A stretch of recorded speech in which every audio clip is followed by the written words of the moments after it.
Hello and welcome to Theater Now. I am your host, McClure Jumcool. Today we have Nick with us, and he's been a prominent figure in the Ithaca Workshop acting group. And Actors Workshop of Ithaca Good, thank you. is what it's called. So he's going to tell us about the wonderful work he does, the great work that the organization does, and all the great people who work there. So tell me how you got started in acting. What made you choose this path? You want to know how I got started? It's actually a really cool story. So I went to Ithaca College. I'm from the area. And I graduated. One of my best friends ended up, he was in Park School for Communications. He ended up being moving to Los Angeles and being an assistant director on a film. And I was traveling the country, and I decided, or he actually asked me if I wanted to be an extra in one of his films, and I said, heck yeah, I do. And so I did that, and turns out when I got on set, I felt free enough to, because I knew the guy, I felt free enough to where I ad-libbed a little bit. I told my partner, I said, hey, how about you go hit on the bouncer, and I'm going to pull you away from the bouncer, and I'm going to say, don't worry, sweetie, I got a place right around the corner. And I did that, and the director loved it and kept it in the film. And I got a credit for that. And I came back, and my doctor was involved with the Actors Workshop of Ithaca, so the rest is history. Now, did you fully embrace it afterwards, or did you gain a perspective of like, this is big. What am I getting into? Fully embrace what? So sometimes you have an experience of something you think you want to do, and then you either realize I'm going full throttle, or this is big. That was great, but let me relax a bit. At the time, it was new, exciting. I was learning things about myself that I didn't know. I could tell that the class was allowing me to grow emotionally in ways I didn't know possible. And so I wouldn't say I had a real sense of this is big or I want to jump right in, just that a sense that it is absolutely helping me along the way, each step of the way. I benefited from. So It's a wonderful experience. So tell us about some of the people who really helped you in this path. Well, I have to start with Kate Spallone. She's the teacher of the Tuesday-Thursday PM class.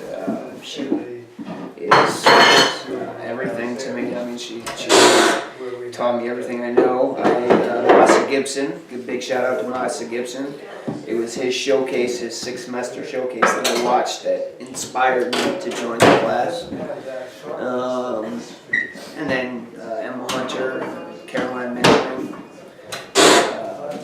Mark Whitmore, Ariel, Mitty, J2, James Comfort, Abby J. Smith, Amina, Chris Teitelbaum. Lots of people. It's a great community of actors at the Actors Workshop. So, where do you plan on taking yourself going forward? Big screen, small screen, Shakespearean actor maybe? Now, Daniel, I have to let you in on a little secret. I have absolutely no idea. Yeah, see, that's tough. Well, that's the nature of the business. You go with the flow, and as opportunities present them. Yes. Well, I can give you an example of a friend of mine who just graduated from AWI. She's actually a registered doctor. She's an MD.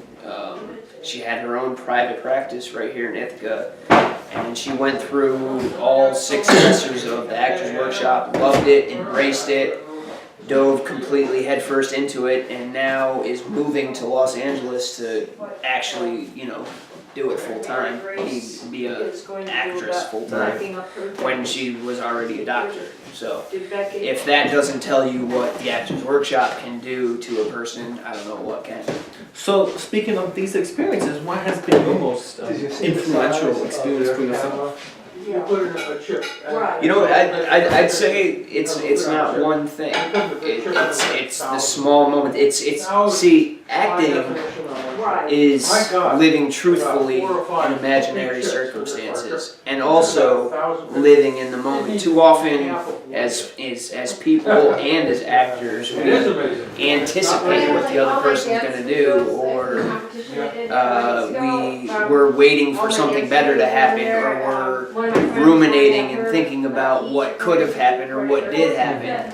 Instead, what acting has taught me, what this class has taught me, is that by learning to live within each moment, you're truly capable of connecting with other people on a much deeper level, which makes you, one, a better person, a better communicator, and two, a much better actor. So it's a compilation of small experiences that I can say are the most meaningful. Does that anticipation you were talking about make it hard? Like, do you ever bump heads against the director, the person who came up with this script? Of course. Has that ever caused any problems? Yeah, it's tough when you think you have an idea that would make something really cool.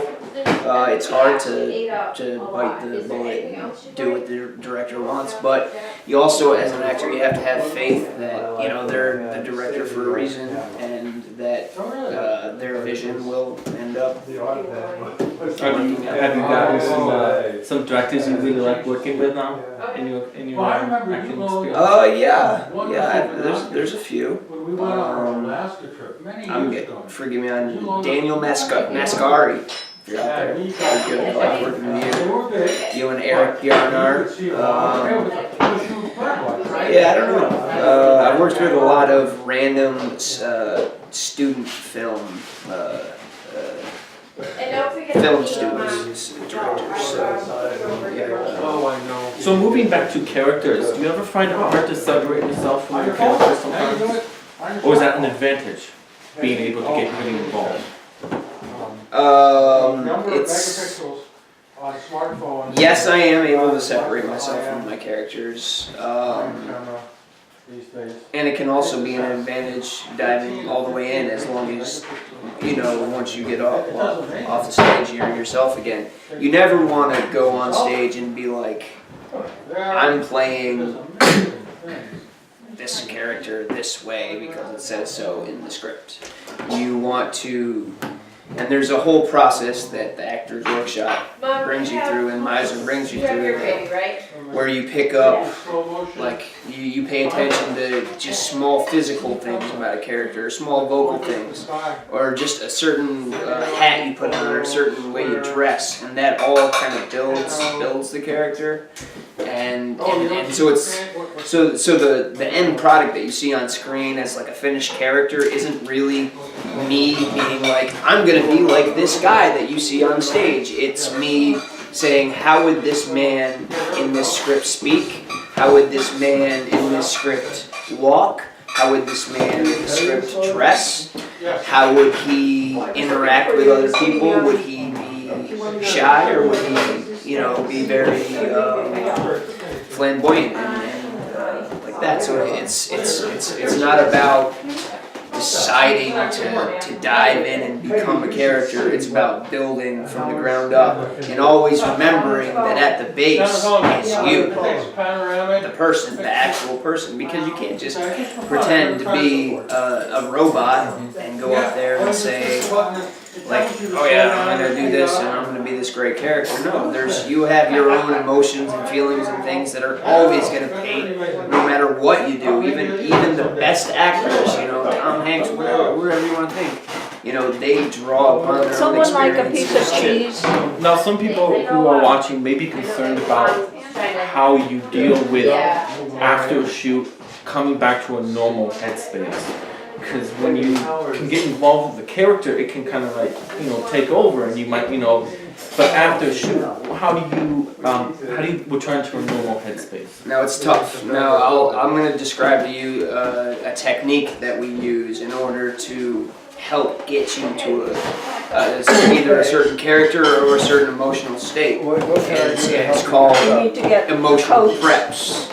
And that involves doing something either physical backstage, either something physical, listening to music, recalling some sort of memory that has some sort of close association with your own life, and kind of putting all that energy into the character that's about to go on stage. And then about 5 seconds before you go on stage, say your character is really rageful, so then clench your fist really tightly and do like anger, just movements backstage. And then about 2 seconds before you go on, you just let it wash over you. Just take a deep breath and let it wash over you. So hopefully, as you're playing the character on stage, that rage will come and thread itself through the character. So it's not like, you did a rage prep, so you're going to go on stage and all of a sudden you're just like this all the time. It's going to come up when your character actually gets mad. You're going to see that. Boom. And then so the same thing happens on the other end. You deconstruct your emotional prep. So on the other end, yes, it can be very taxing and it can be very hard to get out of the character. But if you take deep breaths and say if you were doing a rageful character and you do like some yoga and you stretch out and do I've found that physical actions are actually extremely helpful in terms of getting into and out of emotional places and characters and stuff. So. Lastly, we come to the end. Would you like to say anything to the audience and plug the workshop? Just that the Actors Workshop of Ithaca is something that I recommend not just any aspiring actor to do, but anybody. I think every citizen of the world should take this class because it really, like I said before, it really helps you get in tune with your own emotions, stay in the moment, and learn how to really listen to other people. And when we learn how to do that as people, we become better people. So I would just urge everybody out there to, if not the Actors Workshop of Ithaca, to do an improv group or do something outside your comfort zone, and hopefully that. That's all I got for you. Well, I want to thank you for joining us on this episode of Let's Do Film. Of course, you can find me, I'm at Twitter, Tyler_media. And of course, thank you for watching, and I will see you in the next episode. Bye for now. Enjoy.